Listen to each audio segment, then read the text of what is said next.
Hi dear students, today in this lecture we shall try to understand uh, the topic, the romantic idea of imagination.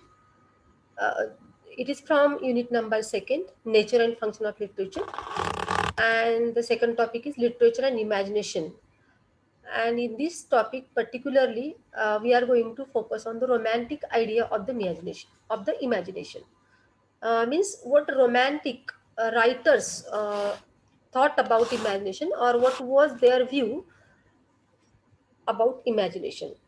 So this concept of imagination, particularly according to the romantic writers, is the topic uh, we are going to understand. Okay, so let's first try to understand the background. That is, in the neoclassical literary theory, the human mind is regarded as the passive recorder of sense impressions. Imagination is thought to be a mode of memory which brings in images from the memory,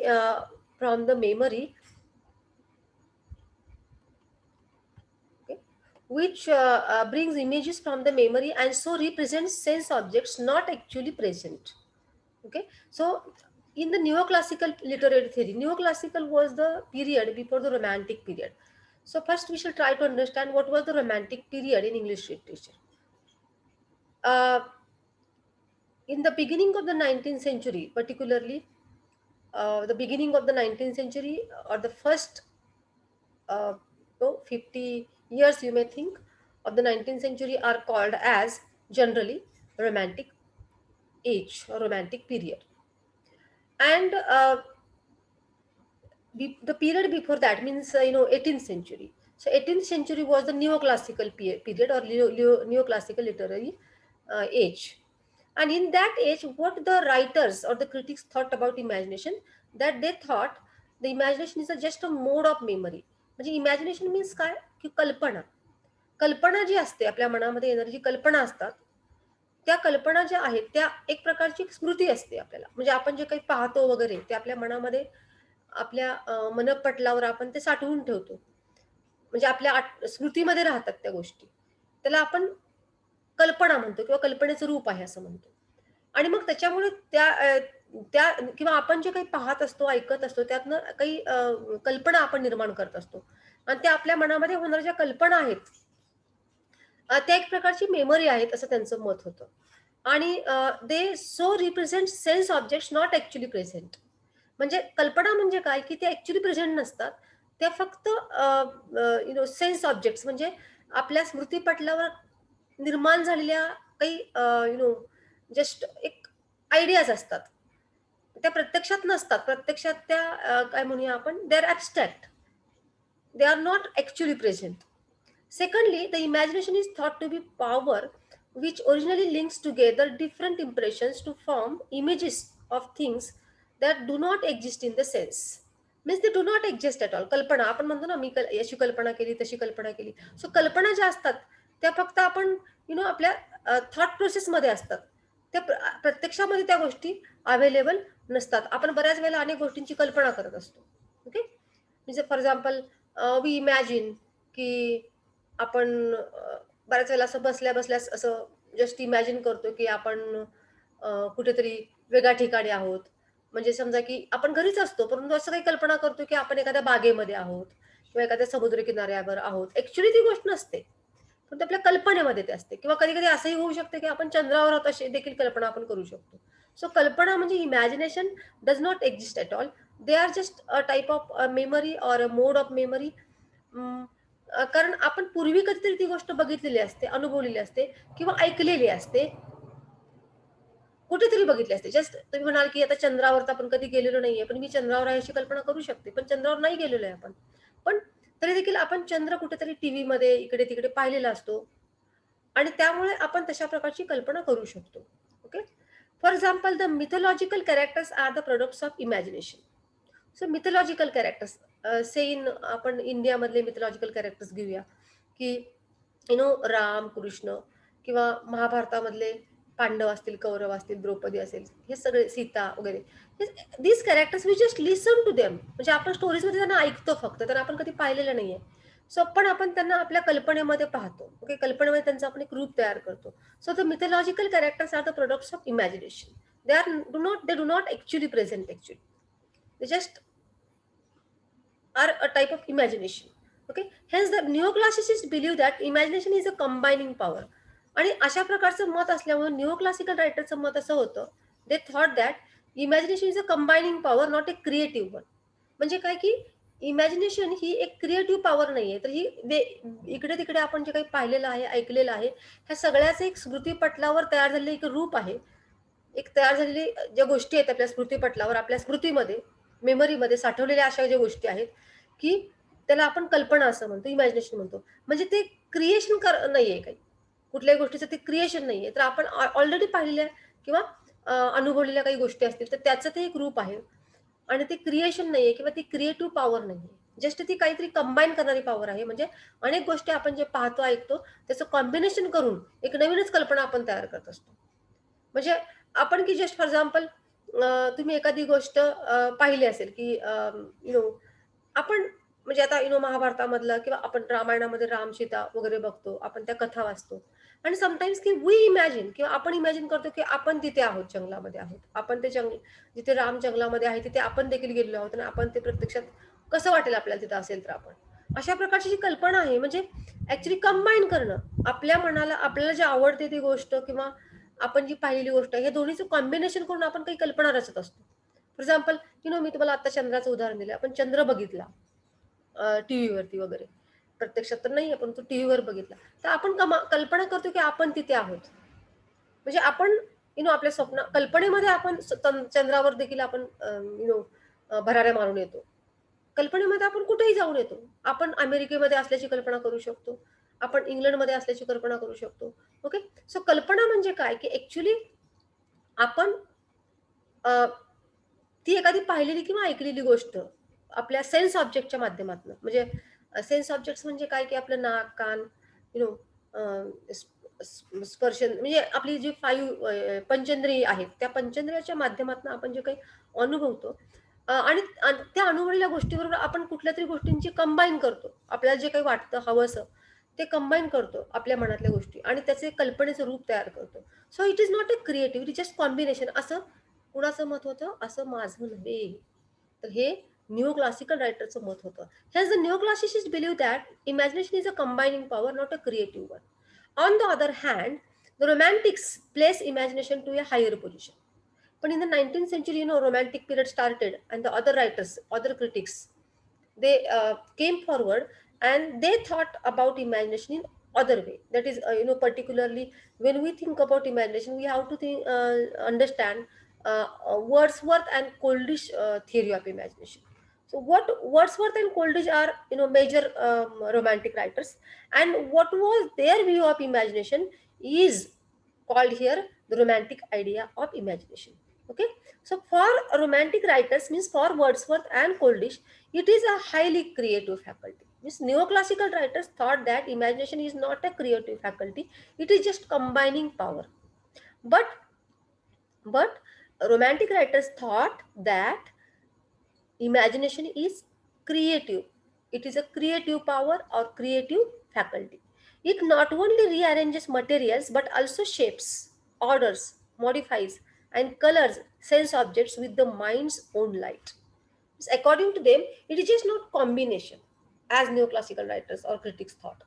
So it shapes and orders, modifies the sense objects. Sense objects means आपण जे काही आपल्या sense organ जे आहेत आपले, म्हणजे आपण काही कानानं ऐकलं असेल किंवा डोळ्यांनी पाहिलं असेल, आपल्या सेन्स ऑर्गनच्या माध्यमातून आपण जे काही ऑब्जेक्ट्स आपण पाहतो, सेन्स ऑर्गनच्या माध्यमातून जे काही अनुभवतो आपण काही गोष्टी वाचतो, त्यातनं आपण अनुभवत असतो. म्हणजे आपल्या डोळ्यांच्या पटलावर काही गोष्टी तयार होतात आपोआप. तर हे जे सेन्स ऑर्गनचे जे जे सेन्स ऑब्जेक्ट्स म्हणूया त्याला आपण. आपण सेन्स ऑर्गनच्या साहाय्याने जे काही अनुभवतो त्याला आपण सेन्स ऑब्जेक्ट्स म्हणतो. तर ह्या सेन्स ऑब्जेक्ट्सला कलरिंग देण्याचं काम आपली इमॅजिनेशन करत असते. शेप देण्याचं काम आपली इमॅजिनेशन करत असते. म्हणजे आपण कल्पना शक्ती आहे आपल्याकडे. ही एक वेगळी कल्पनाशक्ती आहे आणि ही कल्पनाशक्ती एक पॉवर आहे आपल्याकडे असणारी.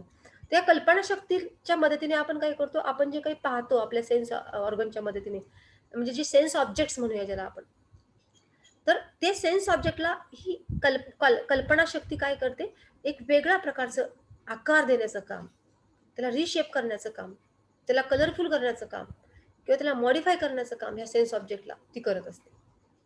सो आणि त्याच्यातनं मग क्रिएशन ज्याला म्हणूया आपण. आणि अशा प्रकारे जेव्हा कल्पनाशक्तीची जोड सेन्स ऑब्जेक्ट्सला मिळते, आपण काही जे अनुभवतो, पाहतो त्या गोष्टींना आपण जेव्हा कल्पनाशक्तीची जोड देतो, तेव्हा त्यातनं काय होतं, काहीतरी क्रिएशन होत असतं.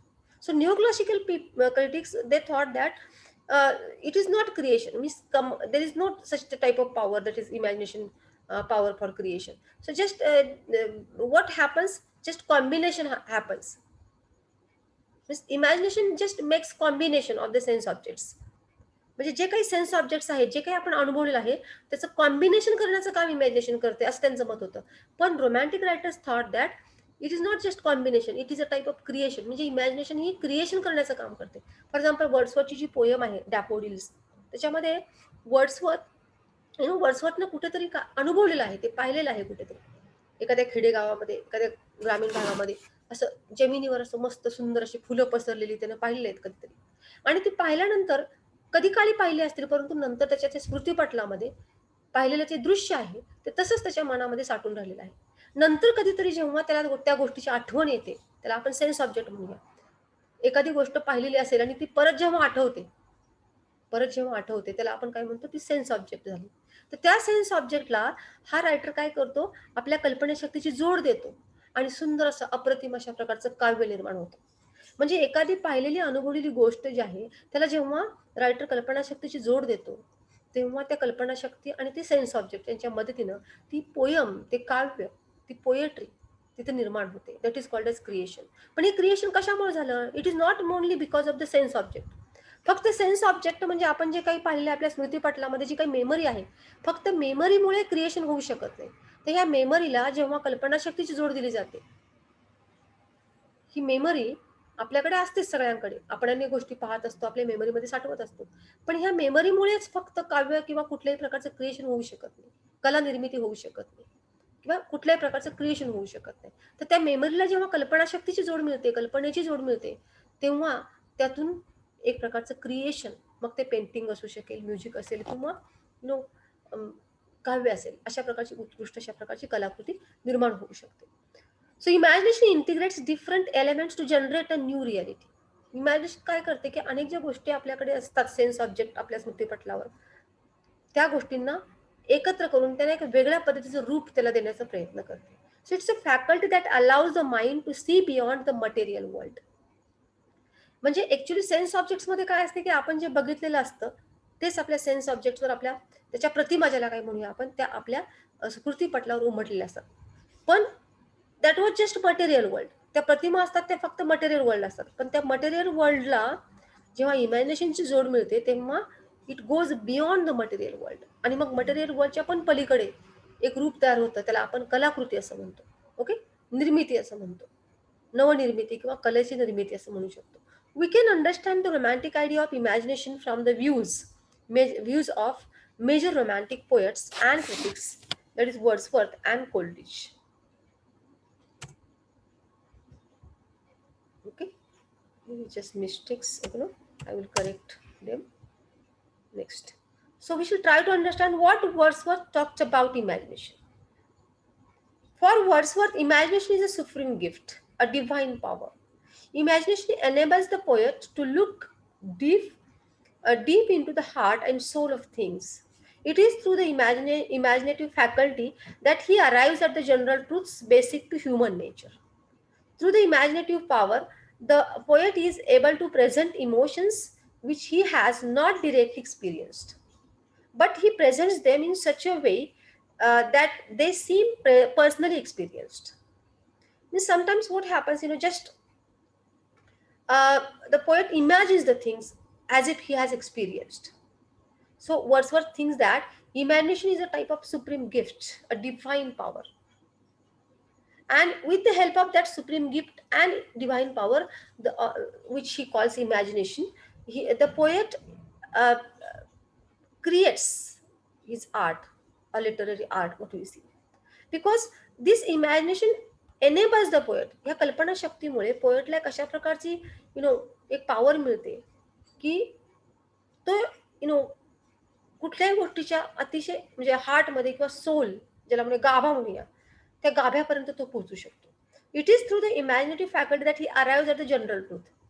म्हणजे एखादी पर्टिक्युलर गोष्ट तो बघत असतो, परंतु इमॅजिनेशन अशी एक फॅकल्टी आहे की त्याच्यामुळे त्याला general truth, which is related general truth और युनिव्हर्सल ट्रूथ जे म्हणूया आपण, which is universal means as I already told you in some other lecture, that universal means true for the whole of human beings, true for the universe, not for particular man or particular place or particular period. It is true to the whole period and the whole human beings and the whole the whole world. So that is the general truth what we say. Through the imaginative power, the poet is able to present emotions which he has not directly experienced.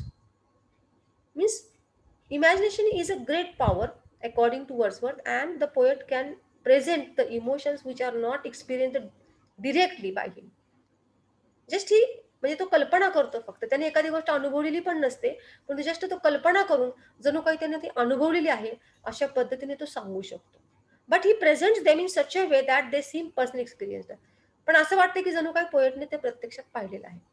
For example, one more, just I have told you the example of the poem Daffodils, Wordsworth. So, what we think when we read the poem Daffodils, we think that Wordsworth has actually experienced or seen those flowers. But he has not seen those flowers actually. He had just experienced in his imagination. Here, in his imagination, he saw that particular scene. म्हणजे वर्ड्सवर्थने तो जो scene आहे तो daffodils फ्लॉवरचा, त्या पोएममध्ये जे describe केलेले daffodils आहेत ते प्रत्यक्षात त्यानं कधी पाहिलेलंच नाहीये, परंतु त्याने ते अशा प्रकारे त्याच्यामध्ये वर्णन केलेलं आहे की आपल्याला वाटतं की कवी जणू काही तिथे तो गेला होता आणि ते प्रत्यक्षात पाहिलेला आहे. म्हणजे एखादी गोष्ट प्रत्यक्षात पाहिलेली नसून देखील कवी असं काही त्याचं डिस्क्रिप्शन करतो की आपल्याला वाटते की प्रत्यक्षात त्या ठिकाणी घेऊन जाऊन त्याने ती व्हिजिट केलेली आणि पाहिलेलं आहे. तर हे कशामुळे साध्य झालेलं आहे? It happened due to the imaginative power. So the power of imagination, or the gift of imagination, makes the poet create or write as if he has actually experienced that particular scene or that particular moment.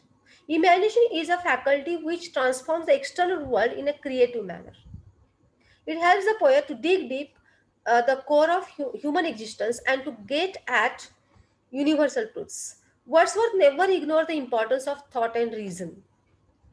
He calls imagination a higher reason in her most exalted mood, and he stresses on the importance of imagination in the process of poetic creation. So the same thing, as already I have described that. So imagination is very important in the process of poetic creation. For him, it is the most important gift that a poet can have. It transfigures sense impressions. Sense impressions, as I have already told you, that what the poet has seen or experienced, or sometimes may not have experienced. Okay, sense impressions. त्याच्या sense ऑर्गन्सवर जे काही impression पडलेलं आहे कुठल्याही गोष्टीचं, ते sense इम्प्रेशनला creation मध्ये बदलण्याचं काम इमॅजिनेशन करते. It makes the poet a visionary. Sometimes sense impression हे कधी कधी की नुसतं स्मृतीचा भाग असू शकतील किंवा पोएटने विचारात घेतलेल्या गोष्टी आणि त्याला दिलेल्या कल्पनेचं रूप असू शकेल. To Wordsworth, imagination is inventive, serious, and superior. Wordsworth relates truth and poetry through imagination. It is mental power that transforms the literal to the figurative. Okay. Next, we shall try to understand what Coleridge thought about, or what was Coleridge's concept of imagination. According to Coleridge, imagination has two types. Imagination is divided into two types: primary and secondary imagination. According to him, primary imagination is the living power and prime agent of all human perception. So, according to Coleridge, there are two types of imagination. First is primary, and the secondary is first is primary imagination, and second is secondary imagination. Now, primary imagination belongs to all all people in the world, all we all have primary imagination. Primary imagination means nothing but the perception of the sense objects or the impressions of the outer world through the senses. म्हणजे आपले जे sense organs आहेत, sense organ जे पाच पंचेंद्रिय ज्याला म्हणूया आपण, you know already I have told you that nose, ears, tongue, eyes, and our skin. Okay, these with these organs we experience and we have the sense of the world. So through these sense organs, what is the impression of the world is on our mind. म्हणजे आपण जे काय आपल्या डोळ्यांनी पाहतो किंवा कानाने ऐकतो किंवा स्पर्श करून आपल्याला स्पर्शाने ज्याची जाणीव होते, किंवा आपण एखाद्या गोष्टीची चव घेतो किंवा स्मेल येतो आपल्याला नाकाने काही गोष्टींचा, तर ह्याच्याने आपण सगळ्या गोष्टींना अनुभवत असतो. अशा प्रकारे पंचेंद्रियाच्या मदतीने किंवा दी सेन्स ऑर्गन ज्याला म्हणूया आपण, these are called as sense organs, ह्या सेन्स ऑर्गनच्या मदतीने वर्ल्डचं जे इम्प्रेशन आहे ते आपल्या मनावर पडत असतं. With all the objects in the world, जे काही आपण जगामध्ये जे काही ऑब्जेक्ट्स आहेत त्याचं सगळ्यांचं इम्प्रेशन आपल्या मनावर निर्माण होत असतं. म्हणजे आपल्या मेमरीमध्ये त्याचं इम्प्रेशन निर्माण होत असतं. आपल्या स्मृतीमध्ये अनेक गोष्टींचं प्रतिमा त्याच्या आपल्या स्मृतीमध्ये निर्माण होत असतात. पाहण्यामधनं, ऐकण्यामधनं, स्पर्शातनं ह्या प्रतिमा निर्माण होत असतात आपल्या मनपटलावर, आपल्या मेमरीमध्ये. आणि ह्या ज्या आपली जी मेमरी आहे किंवा ह्या प्रतिमा ज्या आपल्या मेमरी निर्माण होत असतात, that is called as primary imagination according to Coleridge. And it is a spontaneous act of human mind. आणि खूप उत्स्फूर्तपणे होत असतो, कारण आपली सगळीकडे नजर पडत असते. अनेक गोष्टी पाहिल्यानंतर आपल्या त्या नजरेमधनं आपल्या मनामध्ये साठत असतात, किंवा अनेक आवाज आपल्या कानावर पडत असतात. ते आवाज आपल्या कानामधनं आपल्या मनपटलावर साठत असतात. अनेक प्रकारचे स्मेल आपल्याला येतात, ते देखील आपल्या मनपटलावर साठत असतात. म्हणूनच आपल्याला एखाद्या ठिकाणी एखाद्या गोष्टीचा स्मेल आला की आपण म्हणतो की अरे कुठेतरी म्हणजे समटाईम्स आपल्याला लगेच कळतं की हा आता उदबत्तीचा सुंदर सुवास यायला लागलेला आहे. कुठेतरी वडापाव कोणी तर तळत असेल तर आपण लगेच म्हणतो की अरे मस्त भजी तळल्याचा स्मेल येत आहे. म्हणजे ऑलरेडी तो स्मेल आपण अनुभवलेला आहे. So it is familiar with us. So it is a spontaneous act of human mind. The image so formed of the outside world unconsciously and involve. म्हणजे आपण जाणून बुजून या गोष्टी आठवणीत ठेवत नसतो, तर नॅचरली ह्या गोष्टी आपल्या मनपटलावर किंवा मेमरीमध्ये साठवल्या जात असतात. So it is a natural act. आणि प्रत्येक every person in this world who is born in this world, म्हणजे ह्या युनिव्हर्समध्ये किंवा जगामध्ये जन्मलेल्या प्रत्येक माणसामध्ये ही पॉवर असते. It's very natural power, primary imagination. It is universal and is possessed by all. Universal means possessed by all people in the whole world. On the other hand, secondary imagination is the poetic vision. But secondary imagination is a very different power. It is a poetic vision. It is a faculty that a poet has to idealize and unify. पण ही मात्र secondary imagination मात्र एक वेगळी faculty मनामध्ये असणार आहे. आणि ती फॅकल्टी फक्त गिफ्टेड पीपल, ज्याला आपण पोएट्स म्हणतो, त्यांच्याकडे असते. आणि त्यामुळे त्यांच्याकडे एक पोएटिक विजन, ज्याला आपण मराठीमध्ये प्रतिभाशक्ती म्हणूया, ती प्रतिभाशक्ती जी आहे त्या प्रतिभाशक्तीलाच इथं कोल्ड्रिजनं सेकंडरी इमॅजिनेशन म्हटलेलं आहे. So secondary imagination is a type of power, a poetic vision. एक प्रतिभाशक्ती आहे पोएटकडे असणारी, की त्या सेकंडरी इमॅजिनेशनच्या मदतीने the act of creation or happens. The poet creates or the poet writes. The faculty that a poet has to idealise and unify. आणि म्हणूनच हे सेकंडरी इमॅजिनेशन पोएटला आयडियलाइज अँड युनिफाय करण्यासाठी मदत करते. So it is very important. What Wordsworth called is just imagination, but Coleridge divided imagination into two types. And the poetic vision or the poetic power, what we say here, it is secondary imagination according to Coleridge. And this secondary imagination is very powerful. It is a gift, as Wordsworth told us. That is, it idealizes the things or unifies the things. It is an echo of the former, coexisting with the conscious will.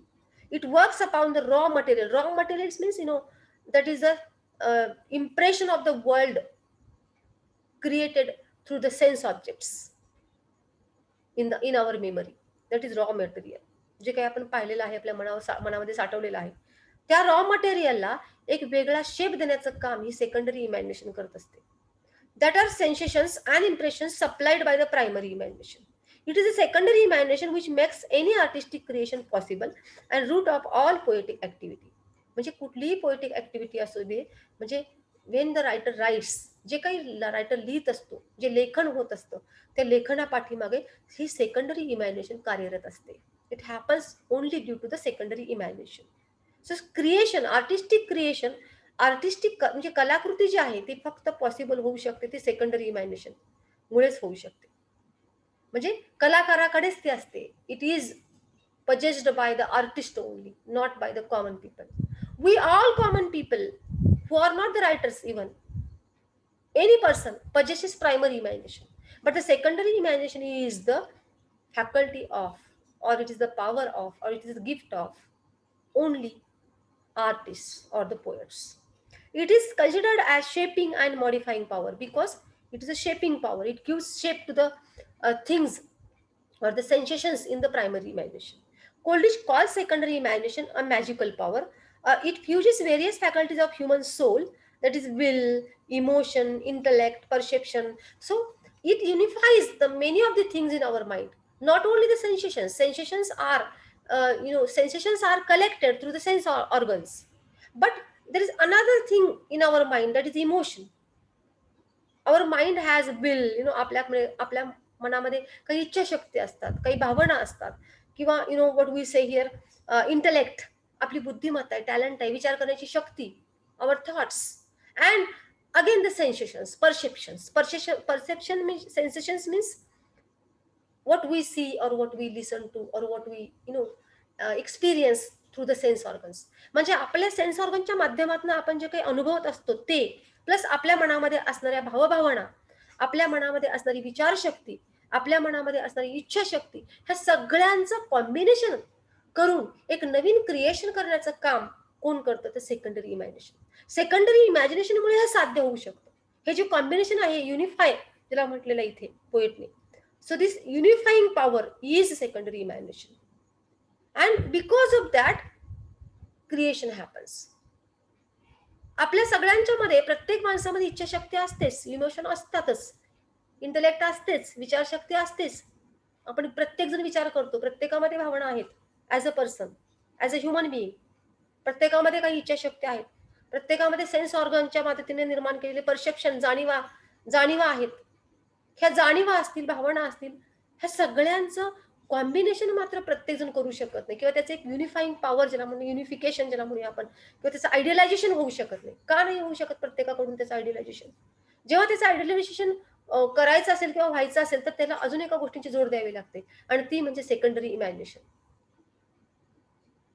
इथे कल्पनाशक्ती, किंवा आपण secondary इमॅजिनेशनला कोल्ड्रिजनं प्रतिभाशक्ती म्हटलेलं आहे. ती प्रतिभाशक्ती जर असेल तरच हे साध्य होऊ शकतं, आणि त्याच्यातनं क्रिएशन निर्माण होऊ शकतं. आपण असं म्हणतो की कवीकडे ती प्रतिभाशक्ती असते, आणि म्हणून ते ह्या सगळ्या गोष्टींना एकत्र करण्याचं काम ती प्रतिभाशक्ती करते, आणि त्यातनं काव्यरूप किंवा कुठल्याही प्रकारचं साहित्य रूप जन्म घेतं. आता प्रत्येकाकडे ह्या सगळ्या गोष्टी आहेत, विल आहे, emotion, intellect, perception, but every person doesn't have secondary imagination. पण प्रतिभाशक्ती नाहीये, आणि because of that every person can not create art. There is not artistic creation, आणि म्हणून प्रत्येकाकडनं आर्टिस्टिक क्रिएशन होऊ शकत नाही, आणि कारण सेकंडरी इमॅजिनेशनची उणीव असते. Primary imagination is there. Primary imagination is just collection of the memories, collection of the sense perception in our memory. Primary इमॅजिनेशनमुळे एकच गोष्ट साध्य होते, आपण जे काही पाहिलेलं आहे ते आपल्या मनपटलावर साठवण्याचं काम प्रायमरी इमॅजिनेशन करते, that is called as raw material. पण ह्या रॉ मटेरियलला परत अजून काही गोष्टींमध्ये गुंफून, अनेक गोष्टींचं एकत्रीकरण करून एक वेगळी प्रतिकृती निर्माण करणं, हे कुणाच्यामुळे साध्य होतं? तर सेकंडरी इमॅजिनेशनमुळे. So that is a very interesting division of imagination according to Coleridge. Coleridge calls secondary imagination a magical power. It fuses various faculties of human soul, will, emotion, intellect, perception, and it fuses internal and external, the subjective and objective. म्हणजे आपल्या मनातल्या गोष्टी, भावभावना, भावविश्व, आणि आपण पाहिलेल्या गोष्टी, अनुभवलेल्या गोष्टी, ह्या दोन्हींचं सुंदर अशा प्रकारचं मिलाप करण्याचं काम सेकंडरी इमॅजिनेशन करते. म्हणजे आपलं भावविश्व आणि आपण पाहिलेल्या गोष्टी, आपल्या मनपटलावर उमटलेल्या प्रतिमा, अनेक बाह्य जगातल्या, ह्या प्रतिमांना आणि आपल्या भावविश्वाला एकत्र गुंफण्याचं काम ही सेकंडरी इमॅजिनेशन करत असते. So secondary imagination is a very important for a writer, for an artist. Thus, imagination creates new shapes and forms of beauty by fusing and unifying the different impressions it receives from the external world. The significance of the imagination for Coleridge was that it represented the sole faculty within man that was able to achieve the romantic ambition of reuniting the subject and the object, the world of the self and the world of nature. For him, the most important aspect of the imagination was that it was active to the highest degree. Coleridge regards fancy to be the inferior to imagination. Okay. One more thing Coleridge talked about in his theory of imagination, that is fancy. So Coleridge was the first writer who made the difference between fancy and imagination. Fancy is another faculty of our mind. No, imagination is a type of faculty of mind. आपल्या मनाचा एक भाग आहे. कल्पनाशक्ती ही आपल्या मनाचा एक भाग आहे. तसंच फॅन्सी ही देखील आपल्या मनाचा भाग आहे असं कोल्ड्रिजने म्हटलंय. But he says that fancy should not be confused as imagination. Fancy imagination सारखी वाटते, परंतु फॅन्सी म्हणजे इमॅजिनेशन नव्हे. तर fancy is a different faculty of mind. So what is the difference between fancy and imagination? He says that it is, according to him, not a creative power. Fancy is not a creative power. It only combines different things into different shapes. कोल्ड्रिजच्या मते fancy ही फक्त combine करण्याचं काम करते, की जे आपण सहजासहजी separate पण करू शकतो. पण इमॅजिनेशन ही जस्ट कंबाईन करत नाहीये, असं काही युनिफिकेशन करते, असं काही एकत्रित पण करते की आपल्याला फॅक्ट आणि त्याच्यामध्ये असणारी फिक्शन आणि फॅक्ट ज्याला म्हणूया आपण, जे आहे ते बाजूला करता येत नाहीये. म्हणजे we know that when imagination creates something, तर त्याच्यामध्ये इमोशन आणि त्याच्यामधली will or emotion or intellect or perception ह्या गोष्टींचं असं काही कॉम्बिनेशन, असं काही एकत्रीकरण केलं जातं की ते वेगळं वेगळं काढणं शक्य असू शकत नाही. बट फॅन्सी जर असेल तर फॅन्सीच्या माध्यमातून जर एकत्र केलं गेलं असेल तर सहजासहजी ते कळू शकतं आपल्याला आणि ते लगेच ते वेगळ्या पद्धतीने आपण वेगळं काढू शकतो. सॉरी, आपण ते वेगळ्या त्या ज्या गोष्टींचं कॉम्बिनेशन झालेलं आहे ते आपल्याला वेगवेगळे त्याचे जे पार्ट आहेत ते सहज त्याचे लक्षात येऊ शकतात. So according to him it is the process of bringing together images dissimilar in the mind by force. So fancy is just a faculty of mind which is not a creative power. Secondary imagination is a creative power, and fancy is the process of bringing together images dissimilar in the main by source. It has no other counters to play with but fixities and definities. Fancy in Coleridge's eyes was employed for tasks that were passive and mechanical. आणि त्यामुळे fancy च्या मदतीने जर एखादी गोष्टी काही कल्पना किंवा काही जे काही परसेप्शन्स आहेत तर एकत्र बांधण्याचा, गुंफण्याचा प्रयत्न केलेला असेल एखाद्या पर्सनने, तर that will not be a great art, that will not be a great literary creation. In the great literary creation, we'll find the secondary imagination is active. So fancy is just a passive power. म्हणजे इकडचे तिकडचे perception एकत्र करून काहीतरी लिहिणं, त्याच्यातनं एक चांगली उत्कृष्ट कलाकृती किंवा काव्य असेल और कुठल्याही प्रकारचं साहित्यरूप तयार होऊ शकत नाही. परंतु जेव्हा सगळ्याच गोष्टींना एक युनिफिकेशन, एकत्रीकरणचं रूप दिलं जातं सेकंडरी इमॅजिनेशनच्या मदतीने, प्रतिभाशक्तीच्या मदतीने, की जे सेपरेट करणं शक्य नसतं, अशा प्रकारची कलाकृती जेव्हा निर्माण होते ती अद्भुत अशा प्रकारची, ग्रेट अशा प्रकारची कलाकृती असू शकते. So Coleridge makes difference between fancy and imagination in a very interesting manner, and also talks about imagination as a very important creative power. So I think you have got the idea of romantic idea of imagination with the help of these views of Coleridge and Wordsworth about imagination. Okay.